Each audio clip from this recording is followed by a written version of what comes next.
जय श्री हरि विष्णु। प्रिय भक्तों, देवसैनी एकादशी का व्रत एक अत्यंत पूर्णदायी और पावन व्रत है, जिसके पालन से भक्तों को भगवान विष्णु की असीम कृपा प्राप्त होती है। यह व्रत न केवल सभी पापों का नाश करता है, बल्कि व्यक्ति को जन्म जन्मांतर के बंधनों से मुक्ति दिलाकर मोक्ष की ओर ले जाता है। इस व्रत के प्रभाव से प्राणी को समस्त सुखों की प्राप्ति होती है और वह अनंत पुण्य का भागी बनता है। यह एकादशी भगवान विष्णु के शयन काल की शुरुआत का प्रतीक है और इस दिन सच्चे मन से किया गया व्रत पूजन व्यक्ति के जीवन में सुख समृद्धि और शांति का संचार करता है। तो प्रिय भक्तों, इस पावन कथा का श्रवण करते हैं। महाभारत काल की बात है। एक बार धर्मराज युधिष्ठिर ने भगवान श्री कृष्ण से कहा, हे त्रिलोकीनाथ, आषाढ़ मास के शुक्ल पक्ष की एकादशी का क्या व्रत है? इस दिन किस देवता की पूजा होती है और इस व्रत का क्या विधान है? कृपा कर हे मधुसूदन, यह सब विस्तार पूर्वक बताइए। तब भगवान श्री कृष्ण कहने लगे, हे धर्मराज, एक बार देवर्षि नारद ने भी श्री ब्रह्मा जी से यही प्रश्न पूछा था। तब श्री ब्रह्मा जी ने कहा, हे नारद, तुमने कलयुग में प्राणी मात्र के उद्धार के लिए सबसे श्रेष्ठ और उत्तम प्रश्न पूछा है, क्योंकि एकादशी का व्रत सभी व्रतों में उत्तम होता है। इस व्रत के प्रभाव से सभी पाप नष्ट हो जाते हैं और इस एकादशी का नाम देवसैनी एकादशी है। इस दिन व्रत रखने से भगवान श्री हरि अत्यंत प्रसन्न होते हैं। हे धर्मराज, इस संबंध में मैं तुम्हें एक पौराणिक कथा सुनाता हूँ। ध्यान पूर्वक श्रवण करो। एक समय मांधाता नाम के एक सूर्यवंशी राजा थे। वे सत्यवादी, महान तपस्वी और चक्रवर्ती थे। वे अपनी प्रजा का पालन संतान की तरह किया करते थे। उनकी सारी प्रजा धन धान्य से परिपूर्ण थी और सुखपूर्वक जीवन यापन कर रही थी। उनके राज्य में किसी प्रकार का कोई दुख नहीं था और उस राज्य में कभी अकाल भी नहीं पड़ता था। कभी किसी प्रकार की कोई प्राकृतिक आपदा भी नहीं आई थी। परंतु ना जाने क्यों उनसे देव रुष्ट हो गए। ना मालूम राजा से क्या भूल हो गई कि एक बार उनके राज्य में भीषण अकाल पड़ गया और प्रजा अन्न की कमी के कारण अत्यंत दुखी रहने लगी। राज्य में होने वाले सभी यज्ञ बंद हो गए। अकाल पीड़ित प्रजा एक दिन दुखी होकर अपने राजा के पास जाकर प्रार्थना करने लगी कि हे राजन, समस्त संसार की सृष्टि का मुख्य आधार वर्षा है। इसी वर्षा के अभाव में राज्य में भीषण अकाल पड़ गया है और अकाल से प्रजा भूख से मर रही है। हे नरेश, आप कोई ऐसा उपाय कीजिए जिससे हम लोगों का कष्ट दूर हो सके। अगर जल्दी ही इस अकाल से मुक्ति ना मिली तो विवश होकर प्रजा को किसी दूसरे राज्य में शरण लेनी पड़ेगी। प्रजाजनों की बात और दुख सुनकर राजा कहने लगे, आप लोग सत्य कह रहे हैं कि वर्षा ना होने से आप सभी बहुत दुखी हैं। राजा के पापों के कारण ही प्रजा को कष्ट भोगना पड़ता है। मैं बहुत सोच विचार कर रहा हूँ, परंतु फिर भी मुझे अपना कोई दोष दिखाई नहीं दे रहा। आप लोगों के कष्ट को दूर करने के लिए मैं बहुत उपाय कर रहा हूँ, परंतु आप चिंतित मत होइए। मैं इसका कोई ना कोई उपाय अवश्य ही ढूंढ निकालूंगा। राजा के वचनों को सुनकर प्रजाजन चले गए।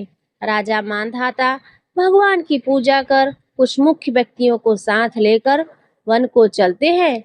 वहां ऋषि मुनियों के आश्रमों में घूमते घूमते अंत में ब्रह्मा जी के मानस पुत्र अंगिरा ऋषि के आश्रम पहुंच गए। रथ से उतरकर राजा आश्रम में गए। वहां ऋषि अभी नित्य कर्म से निवृत्त हुए ही थे कि राजा ने उनके समक्ष पहुंचकर उन्हें प्रणाम किया। ऋषि ने राजा को आशीर्वाद दिया, फिर पूछा, हे राजन, आप इस स्थान पर किस प्रयोजन से पधारे हैं, सो कहिए। तब राजा कहने लगे, हे महर्षि, मेरे राज्य में 3 वर्ष से वर्षा नहीं हो रही है, जिससे भीषण अकाल पड़ गया है। मेरी प्रजा भयंकर कष्ट भोग रही है। राजा के पापों के प्रभाव से ही प्रजा को कष्ट मिलता है, ऐसा शास्त्रों में लिखा है। मैं तो धर्म के अनुसार राज्य करता हूँ, फिर यह अकाल कैसे पड़ गया, इसका मुझे अभी तक पता नहीं लग सका है। अब मैं आपके पास इसी संदेह की निवृत्ति के लिए आया हूँ। मुनिवर, आप कृपा कर मेरी इस समस्या का निवारण करें। मेरी प्रजा के कष्ट को दूर करने के लिए कोई उपाय बताइए। राजा से सारा वृत्तांत सुनने के बाद ऋषि कहने लगे, हे राजन, इस सतयुग में धर्म के चारों चरण सम्मिलित हैं। यह युग सभी युगों में उत्तम है। इस युग में केवल ब्राह्मण को ही तप करने तथा वेद पढ़ने का अधिकार है, किंतु आपके राज्य में एक शूद्र तपस्या कर रहा है। इसी दोष के कारण आपके राज्य में वर्षा नहीं हो रही है। यदि आप प्रजा का कल्याण करना चाहते हैं तो शीघ्र ही उस शूद्र का वध कर दीजिए। जब तक आप यह कार्य नहीं कर लेते, तब तक आपका राज्य अकाल की पीड़ा से कभी मुक्त नहीं हो सकता। ऋषि के वचनों को सुनकर राजा कहने लगे, हे मुनि श्रेष्ठ, मैं उस निरपराध तप करने वाले शूद्र को नहीं मार सकता, क्योंकि किसी निर्दोष मनुष्य की हत्या करना मेरे नियमों के सर्वथा विरुद्ध है। मेरी आत्मा इसे किसी भी स्थिति में स्वीकार नहीं करेगी। अतः हे मुनिवर, इस दोष से मुक्ति का कोई दूसरा उपाय हो तो बताइए। राजा को विचलित जानकर ऋषि कहने लगे, हे राजन, यदि आप ऐसा ही चाहते हैं तो आषाढ़ मास के शुक्ल पक्ष की देवसैनी नाम की एकादशी का विधि विधान पूर्वक व्रत रखो। इस व्रत के प्रभाव से तुम्हारे राज्य में वर्षा होगी और प्रजा भी पूर्व की भांति सुखी हो जाएगी, क्योंकि इस एकादशी का व्रत समस्त सिद्धियों को देने वाला है और कष्टों से मुक्ति करने वाला है। ऋषि के इन वचनों को सुनकर राजा अपने नगर को वापस आ गए और विधि विधान पूर्वक देवसैनी एकादशी का व्रत किया। इस व्रत के प्रभाव से फिर राजा के राज्य में खूब वर्षा हुई और प्रजा को अकाल से मुक्ति मिल गई। देवसैनी एकादशी को पद्या एकादशी तथा हरिसैनी एकादशी भी कहते हैं। इस व्रत को रखने से भगवान श्री विष्णु अत्यंत प्रसन्न होते हैं। इस कथा का सार यह है कि अपने कष्टों से मुक्ति पाने के लिए कभी भी किसी भी हाल में किसी दूसरे का बुरा नहीं करना चाहिए। अपनी शक्ति से और भगवान पर पूर्ण श्रद्धा और आस्था रखकर संतों के कहे अनुसार सत्कर्म करने से बड़े से बड़े कष्टों से सहज ही मुक्ति मिल जाती है। प्रिय भक्तों, अब आइए सुनते हैं एकादशी माता की कथा। एक बार की बात है, एक बूढ़ी माँ ने एकादशी का व्रत रखा। बड़े ही भाव भक्ति से पूजा अर्चना की। उन्हें वृद्धावस्था में क्या बाधा थी, वह तो अपने पुत्र पौत्रों की सुख सुविधा के लिए व्रत किया करती थी। वे दिन भर तो जरा कठोर मन करके अपनी प्यास को रोके रही और दिन में ब्राह्मणों को मिट्टी के पात्र में भरकर पानी और ऋतुफल दान दिए। दो ने भर भर के चीनी और दही वितरण किया। उन्हें गर्मी के कारण बहुत बेचैनी हो रही थी। इस कारण वे बहुत देर तक पानी में पड़ी रहीं, मुंह धोती रहीं। तब तक कहीं थोड़ा बहुत धैर्य बंध पाया। धूप तो तेज पड़ ही रही थी, इस कारण बार बार मुंह सूख रहा था। बहुत बेचैनी हो रही थी। एक तो बुढ़ापा और दूसरा यह भयंकर गर्मी। वृद्धावस्था की स्थिति तो कुछ दूसरे ही प्रकार की होती है। जैसे तैसे रो धो करके दिन कट पाया। अब पहाड़ सी रात सामने थी। उसका कटना बड़ा ही कठिन दिखाई दे रहा था। खटिया पर पड़े पड़े शांति नहीं मिल रही थी। वे बार बार करवट बदल रही थी। अनेक बार वे बाहर जाती और भीतर आती। उन्हें घर के अंदर शांति नहीं थी। वे खटिया पर पड़ी पड़ी एकादशी माता का स्मरण करती रही। वे कहती रही, हे माता जी, आज आप मेरी लाज रखिएगा। आप ही मुझे शांति दीजिएगा, जिससे मैं यह व्रत पूर्ण कर सकूं और यह पहाड़ सी रात शांति पूर्वक व्यतीत हो सके। प्यास के कारण बूढ़ी माँ की बेचैनी तो बढ़ ही रही थी। उन्होंने धैर्य रखने का बहुत प्रयास किया, किंतु सहनशीलता की सीमा टूट गई और वे घबराकर एकदम से चिल्ला उठी, बोली, बचाओ बचाओ। अम्मा का चिल्लाना सुनकर परिवार भर के नर नारी, बच्चे और पड़ोसी एकत्रित होकर बूढ़ी अम्मा के खटिया के समीप पहुंच गए। सबने पूछा कि अम्मा, आपको क्या हुआ? आप क्यों चिल्ला रही हैं? आप इस वृद्धावस्था में यह कठिन व्रत क्यों कर रही हैं? अम्मा जी, शक्ति से ही भक्ति होती है। थोड़ी ही देर में वे फिर से बोली, अरे मेरे प्राण निकले जा रहे हैं। मेरी छाती पर ठंडे पानी का घड़ा रख। अब नातियों ने दादी की छाती पर ठंडे पानी का पात्र रख दिया। तब उन्हें कहीं थोड़ा बहुत आराम मिला और थोड़ी देर के लिए उन्होंने अपनी आंखें बंद कर ली। अब एकादशी माता ने सोचा कि यह बूढ़ी अम्मा तो बहुत कठोर है, जरा जाकर उनकी परीक्षा लेनी चाहिए। वे आधी रात को मुर्गा बनकर टेर लगाने लगी। मुर्गे की आवाज सुनकर दादी जल्दी से उठी और बाहर जाकर आसमान की ओर देखा, किंतु आसमान में कहीं उन्हें प्रातःकालीन तारा नजर नहीं आया। वे सोचने लगी, यह मुर्गा क्यों और कैसे बोल गया। उन्हें प्यास तो लग ही रही थी, थोड़ा बहुत उनका मन भी विचलित हो गया था। अंत में उन्होंने दृढ़ निश्चय कर लिया कि मैं अब व्रत को पूर्ण करके ही छोड़ूंगी, चाहे भले ही मेरे प्राण क्यों न निकल जाए। यह सोचकर फिर वे खटिया पर शिथिल होकर लेट गईं। थोड़ी देर में एकादशी माता ने उनकी फिर से परीक्षा लेनी चाहिए। एक छोटी सी बालिका एक गिलास में शरबत लेकर उनके सिरहाने आकर खड़ी हो गई और जोर से बोली, दादी जी, सवेरा हो गया, आप हाथ मुंह धोकर शरबत पी लीजिए। पहले तो शरबत का गिलास देखकर उनका मन मचल उठा, किंतु अचानक व्रत का स्मरण हो आया और उन्होंने सोचा कि मैं किसी भी प्रकार से अभी शरबत नहीं पी सकती हूँ, और वे शांति पूर्वक अपनी खटिया पर लेट गई। फिर थोड़ी ही देर में उन्हें ऐसा लगा जैसे किसी ने उन्हें पानी के कुएं में पलट दिया हो। वे बड़ी देर तक हाथ पैर चलाती रही, किंतु उन्होंने अपने मुंह में एक बूंद भी पानी जाने नहीं दिया। वे दृढ़ता पूर्वक अपने व्रत का पालन करती रही। थोड़ी देर में न जाने कहां से सामने आग जलने लगी, जिससे भारी गर्मी बढ़ने लगी। प्यास के कारण प्राण निकलने लगे, किंतु बूढ़ी अम्मा का कुछ भी नहीं बिगड़ पाया। वे जहां की तहां मुस्कुराती हुई बैठी रहीं। थोड़ी ही देर में बाहर प्रकाश दिखाई देने लगा। ऐसा लगा जैसे सवेरा हो गया। बूढ़ी अम्मा ने जब बाहर निकलकर देखा तो समझ गई, अभी सवेरा होने में 3-4 घंटे की देरी है। यह जानकर वे शांति पूर्वक इधर उधर घूमने लगी। फिर एकादशी माता यह सब बात अच्छी तरह से समझ गई कि अब बूढ़ी अम्मा किसी भी प्रकार से अपने व्रत से टल नहीं सकती। वे उनके सत्य व्रत को अच्छी तरह से समझ गई। अब सवेरा होते ही बूढ़ी माता ने स्नान किया, भगवान का पूजा पाठ किया, एकादशी की कथा सुनी, ब्राह्मणों को दक्षिणा देकर भोजन कराया। तब कहीं उन्होंने व्रत का पारण करके जल ग्रहण किया। कन्याओं को भोजन कराने के बाद अम्मा ने स्वयं भोजन किया। उस श्रेष्ठ व्रत के प्रभाव से बूढ़ी अम्मा की आयु में वृद्धि हो गई। उनका घर परिवार हरा भरा हो गया। अब उनको कोई अभाव न रहा।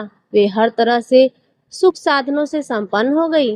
नाती नातिन से उनका घर भर गया और वे उसी दिन से 12 महीने की एकादशी का व्रत करने लगी। एकादशी माता के व्रत के प्रताप से इस संसार में हर प्रकार के सुख भोग कर अंत में वह वैकुंठ धाम को चली गई। जैसे एकादशी माता ने बूढ़ी माता और उनके परिवार को हरा भरा किया, ऐसे ही एकादशी माता हम सभी की मनोकामनाओं को पूर्ण करे। बोलिए श्री लक्ष्मी नारायण भगवान की जय। प्रिय भक्तों, अब आइए सुनते हैं एकादशी माता की आरती। ओम जय एकादशी, जय एकादशी, जय एकादशी माता।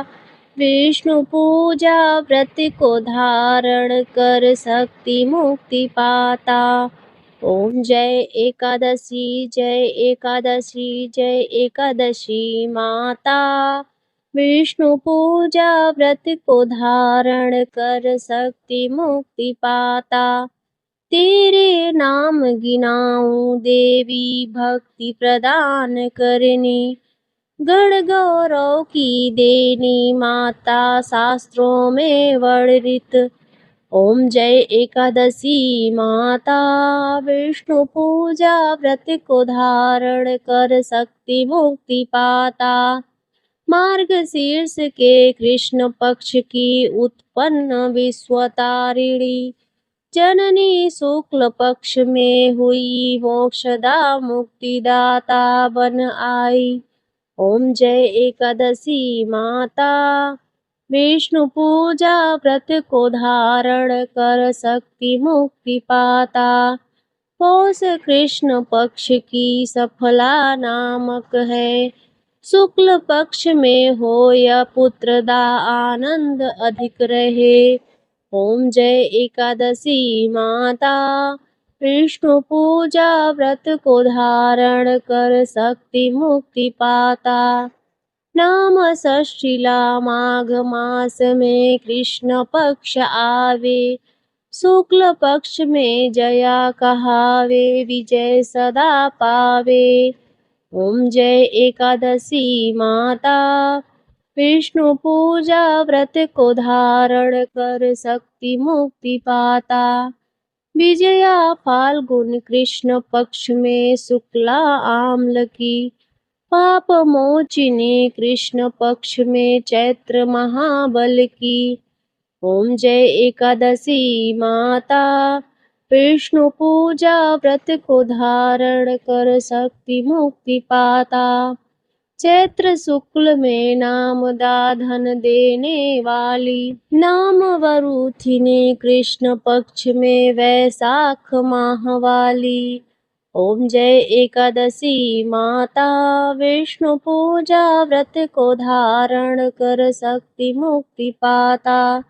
शुक्ल पक्ष में होय मोहिनी अपरा ज्येष्ठ कृष्ण पक्षी, नाम निर्जला सब सुख करनी शुक्ल पक्ष रखी।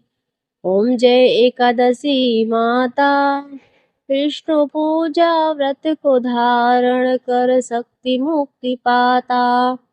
योगिनी नाम आषाढ़ मास में जानो कृष्ण पक्ष करनी, देवशयनी नाम कहायो शुक्ल पक्ष धरणी। ओम जय एकादशी माता, विष्णु पूजा व्रत को धारण कर शक्ति मुक्ति पाता। कामिका श्रावण मास में आवे कृष्ण पक्ष कहिए, श्रावण शुक्ला होय पवित्रा आनंद से रहिए। ओम जय एकादशी माता, विष्णु पूजा व्रत को धारण कर शक्ति मुक्ति पाता। अजा भाद्रपद कृष्ण पक्ष की परवर्तिनी शुक्ला, इंद्रा आश्विन कृष्ण पक्ष में व्रत से भव सागर निकला। ओम जय एकादशी माता, विष्णु पूजा व्रत को धारण कर शक्ति मुक्ति पाता। पाप कुंसा शुक्ल पक्ष में पाप हारणकारी, रमा मास कार्तिक में आवे सुखदायक भारी। ओम जय एकादशी माता, विष्णु पूजा व्रत को धारण कर शक्ति मुक्ति पाता। देवोत्थानी शुक्ल पक्ष की दुख नाशक मैया, पावन मास में करो विनती पार करो नैया। ओम जय एकादशी माता, विष्णु पूजा व्रत को धारण कर शक्ति मुक्ति पाता। परमा कृष्ण पक्ष में होती जन मंगल करिनी, शुक्ल पक्ष में होय पद्मिनी दुख दारिद्र हरणी। ओम जय एकादशी माता, विष्णु पूजा व्रत को धारण कर शक्ति मुक्ति पाता। जो कोई आरती एकादशी की भक्ति सहित गावे, जन रघुनाथ स्वर्ग का वासा निश्चय वह पावे। ओम जय एकादशी जय एकादशी जय एकादशी माता, विष्णु पूजा व्रत को धारण कर शक्ति मुक्ति पाता। ओम नमो भगवते वासुदेवाय। प्रिय भक्तों, आज की कथा यदि आपको अच्छी लगी हो तो वीडियो को लाइक और चैनल को सब्सक्राइब करना ना भूलें और कमेंट में जय श्री हरि विष्णु अवश्य लिखें।